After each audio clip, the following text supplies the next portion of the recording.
R.I.P. Let's kick it. Safety glasses on. Meet Eddie. In 1962, Eddie jumped onto a moving train. The train slammed him into a wall and removed his arm completely. No one had ever reattached a completely severed limb before, but Dr. Ron Malt and a team of 12 doctors were able to do so.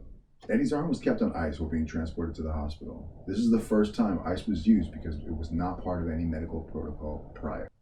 Worldwide news skipped over the intricate details of the surgery and focused mainly on the fact that the first limb ever reattached to a live human was kept on ice. And soon after, everybody and their f***ing grandmother became obsessed with ice. In 1978, Dr. Gabe Merkin released Sports Medicine book where he introduced the R.I.C.E method. R.I.C.E, standing for rest, ice, compression, and elevation, was meant for the acute treatment of soft tissue injury. In 2015, Dr. Merkin recanted his statement saying that rest and ice can actually delay recovery and that cold suppresses the immune response. Safety glasses off, motherfuckers.